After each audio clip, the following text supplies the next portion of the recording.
Good morning, fellows. My name is Sudha. I read in class 8. Today my topic is periodic table. So, what is periodic table? Periodic table is chart which arranges the chemical elements in a useful logical manner. Period table एक chart है जिसके अंदर NRC को तरतीब से रखा गया है कि जैसे इसको पढ़ने में समझने में आसानी हो। पीरियड टेबल के अंदर उसके केमिकल और फिजिकल प्रॉपर्टीज के बारे में बताया गया है, उसकी खसूसियात के बारे में बताया गया है। पीरियड टेबल में एनआरसी को इस तरह तरतीब दिया गया है कि जो एक जैसे हो उसे एक ग्रुप में रखा जाए। लिहाजा ये जो पीरियडिक टेबल है हमें आसानी देती है केमिस्ट्री की स्टडी में। So my next is historical development.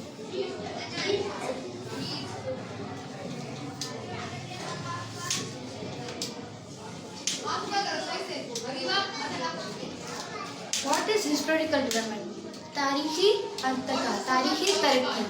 In the early days of human history, पहले के जो लोग थे उन्होंने हमें कुछ अनासिर से आगाह किया था, जैसे कुछ एलिमेंट हमें बताए थे, जैसे गोल्ड, सिल्वर, आयरन और सम अदर मेटल्स। जैसे कि कुछ और धातें जो हम हज़ारों सालों से इंसानों के काम में आती रही हैं। जैसे ही साइंस की तरक्की बढ़ती गई, साइंस ने जैसे तरक्की की वैसे एलिमेंट भी बढ़ते गए। जैसे एलिमेंट में इजाफा होता रहा, जैसे हमें पता चला कि टोटल एलिमेंट कितने हैं। अब हम सबको पता है कि एलिमेंट्स 118 हैं, तो हमें सबको पता है कि एलिमेंट इतने हैं। तो एलिमेंट में जैसे इजाफा हुआ तो एक बात वाज़ेह हो गई, महसूस हुई कि अनासिर को हम ऐसे रखें कि हमें पता चले कि ये पढ़ना कैसे है, इसको समझना कैसे है।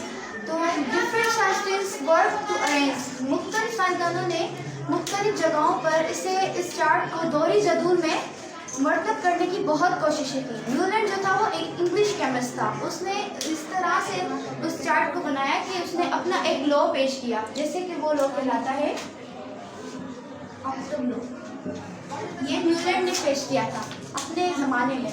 तो उन्होंने ये पेश किया जिससे हमें पता चलता है कि उन्होंने कैसे केमिकल और फिजिकल प्रॉपर्टीज़ बताई। उन्होंने ये लॉ इसलिए पेश किया कि हमें उन्होंने सारी जो है ना बुनियाद उस चार्ट की इस पर रख दी, ऑप्टम लॉ पे, जिसे हम कहते हैं कि एटमी कीमियत, मतलब कि एटॉमिक मास, जैसे कि हम कहते हैं एटॉमिक मास जो है वो उसकी बुनियाद रखी उन्होंने पीरियडिक टेबल में।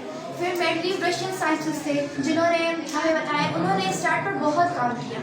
जैसे कि उन्होंने ये बताया कि इसकी हॉरिजॉन्टल एंड वर्टिकल रोज बताई, इसकी केमिकल और फिजिकल प्रॉपर्टीज़ बताई, और ये बताया कि ये क्यों हमारे लिए ज़रूरी है। क्योंकि ये हमारे लिए इसलिए ज़रूरी है क्योंकि हम केमिस्ट्री पढ़ते हैं, उसमें ये पीरियड टेबल बहुत ज़रूरी है। तो उन्होंने ये भी बताया कि ना ये एटॉमिक मास पर काम नहीं करेगा, ये एटॉमिक नंबर पे करेगा हमारे लिए काम। सो इसकी बुनियाद इस चार्ट की बुनियाद सारी किस पे रखी? एटॉमिक नंबर पर, ना कि एटॉमिक मास पर। So my topic is and with my classmate is Hifza, so आपको बनाएंगी और modern period. So I like to